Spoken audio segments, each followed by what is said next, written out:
First of all, I just want to say how honored I am that you It's agreed my to pleasure. sit down and talk to me. And one of the things that I want to talk about, or what the purpose of this interview, what I am and what I stand for in terms of Okay. healthy living and so forth. And I know that's something you stand for and you advocate for Any time and day, time again, anytime. your opinion when it comes to whole food, plant-based eating. Do you have an opinion about it? The opinion I have is Mhm. based on, thank you. The opinion I have is based on healthy eating generally, Just healthy eating in general. right? But more based towards whole foods, Mhm. whole grains, Mhm. because research has shown Mhm. that, this plant-based meal, whole Mhm. grains, fiber Mhm. is healthier Yeah. for us Mhm. than, processed meals Mhm. and all that. Okay. So, me being here in Nigeria, I've been here since December 1st. Okay. And one of the things that I like about coming to Lagos specifically is just the vast options that I have when it comes to plant-based eating. So right now, I just want to point out you are eating a vegan carrot cake and Yeah. you are having a strawberry and banana smoothie, and I hope you're enjoying it. But Oh, one, plant-based though.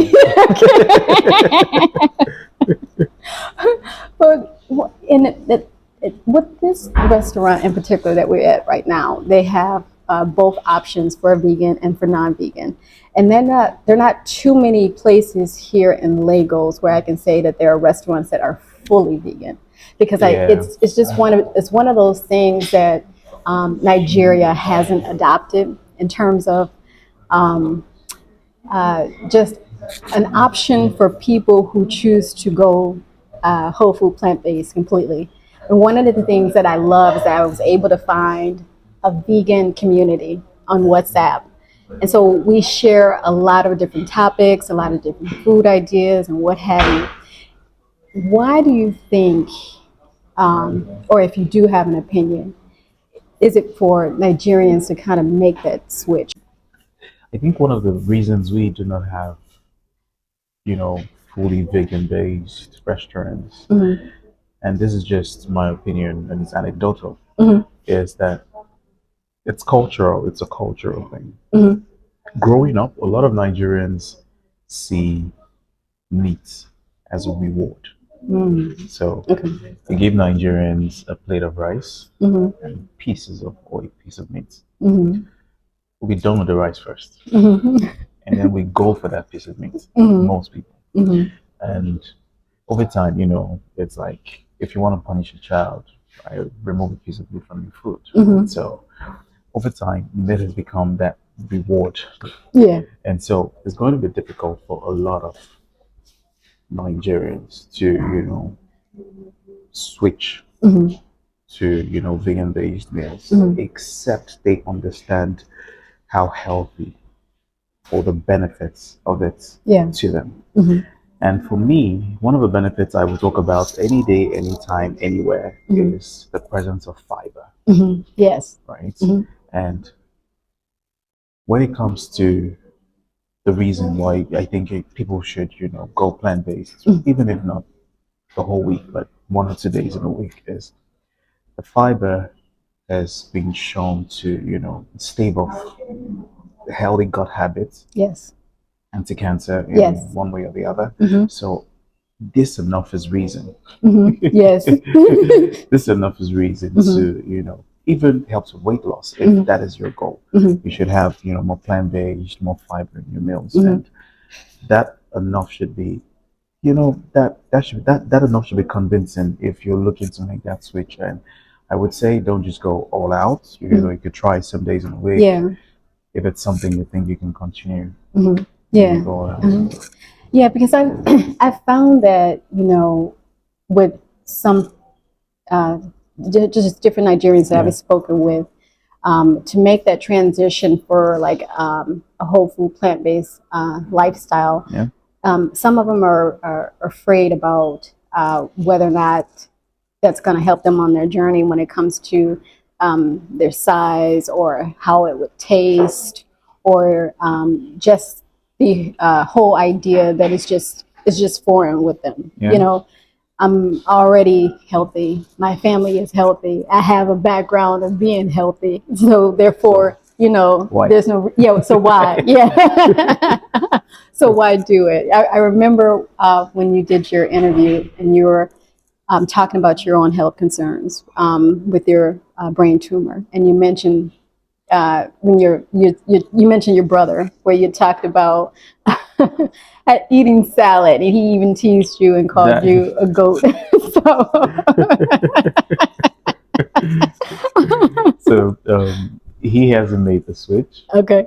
but I think that one of the things that, in talking about that, is one of the things that still shock me till date is the speed at which I recovered post surgery. Like in 3 weeks or less, I was up and about, and even the doctors were pleasantly surprised. Yeah. And looking back, I'm also trying to ask questions. And one of the things that I noticed was I think that my diets before surgery was what helped me recover fast. Okay. Played a part. Yeah. You know, it played a part. Yeah. And for me, let me just tell you about my whole days. I wake up in the morning. Sometimes I skip breakfast. So you fast. You may have intermittent fast, fasting. yeah. Skip breakfast, fast for a while. My first meal was a salad. Oh, yes. Very, yes. You know, vegetable full, you know, and then with some bit of protein by the side. Why? Because protein makes me feel a little bit fuller and releases energy slowly, right? So that works for me. And initially I hated it. Yeah, initially. Yeah. Initially I hated it, if I'm being honest. Yeah. But over time I got used to it. And now I can't think of anything else. Yeah. Like, so your body kind of craves it. Like when you wake up, I just have to take you salad. have to have, you have to take a salad. Yeah. Sometimes I get salad prepared the previous day, store it in the fridge. Yeah. Wake up, the day I need to have breakfast, I go and it's, you know, salad. Yeah. Sometimes I have salad twice a day. And then, you know, one of the things about being a doctor was the funny thing, I never critically looked at my MRI results until the day of the surgery. Until the day of the surgery. And that was because the more I knew, the more panic I would have. Yeah. Right? Yeah. Because you're, and why is that? I have an idea, but why is that? Yeah. I think that's because I have seen the prognosis in other people. Yeah. And I would just assume that would be my story. Yes. Right? Because the moment I got the diagnosis myself, one of the first things that came to my head was all the patients I had diagnosed with brain tumors. Yes. All of them. The lectures I had, everything. The positioning might be, the complications, you know, post-surgery, the risks. Yes. You know, I may get in there and never get out. And it's not the doctor's fault. Yes. You know, and that was one of the things that made me not look at. Yeah. So I listened to the doctor. Yeah. And one of the things I loved about him was that he wasn't offended when I wanted a second opinion. Yeah, that's key. And I also think that's a good quality to look for when you have a doctor. You know what I mean? Someone that's not defensive or doesn't get offended if you want to go for a second opinion, because after all, it is your health. And yes, you it's my health. It's your health.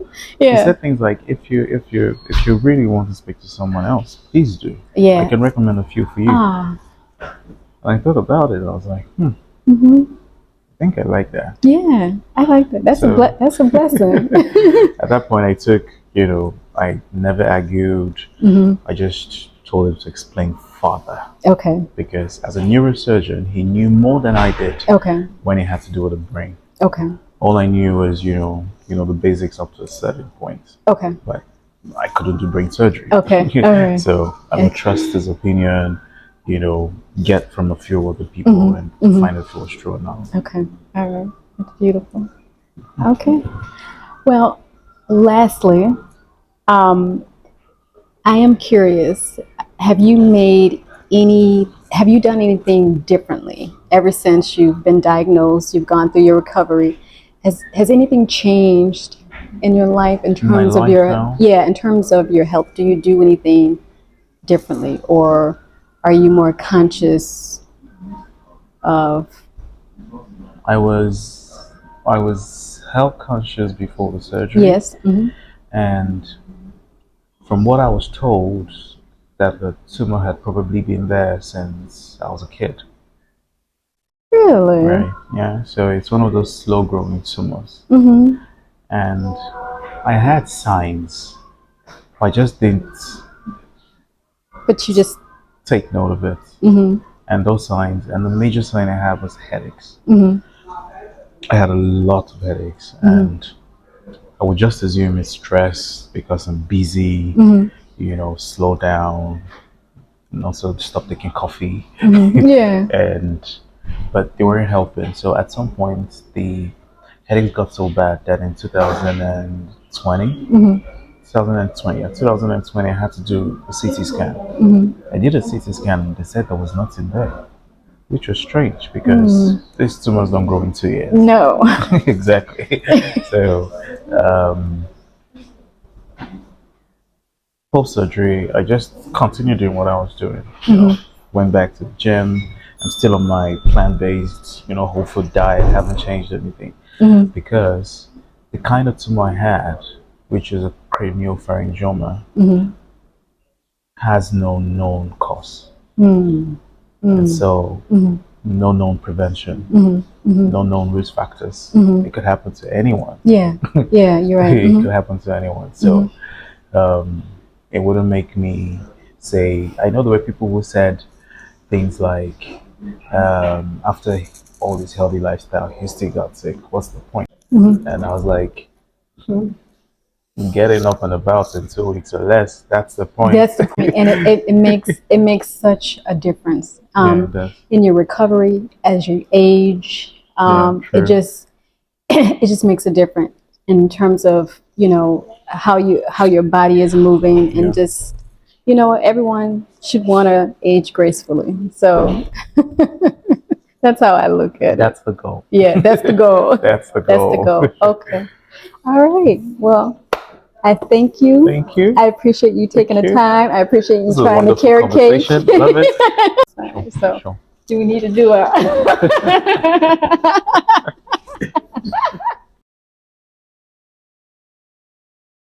Did the plant-based diet help you with your fibroids? Yes, very much so. Now, I did opt to get the surgery, but that was before I started to kind of do research about it,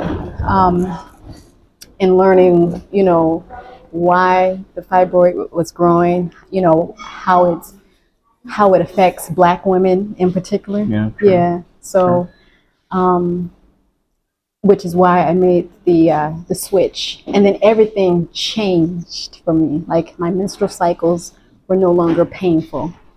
Yeah, I had a light flow. Someone said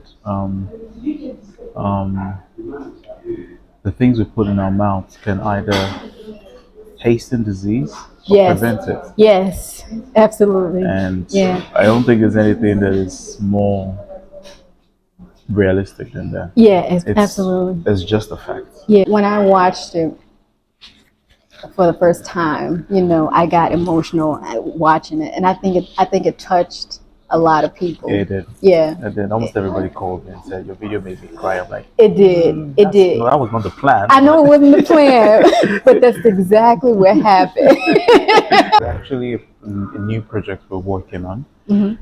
It's called Unclog with Aproko Doctor. Oh, okay. Unclog. It's clog. Unclog. Unclog. Okay, Yeah. UNCLOG. Okay. CLOG. Okay. So it was like, come pour out everything. Let's wash out everything. Yeah. And it was talking about health challenges, but it has always been from my point of view. Don't do this, don't do that. Yeah. Don't do this, don't do that. Yeah. But Yeah. then I realized that there are people who are living with certain conditions Yeah. that I will never know what they feel like. Yes. Yeah. And so we decided, okay, let's give them a platform where we talk to people who have certain conditions. For example, PCOS. Yes, that's a big one. That's a big one. Yes, A lot of Nigerian women have it. A lot. a lot. A lot. You know, that surprises me to hear that because I'm so used to hearing that about the U.S., like women in the U.S.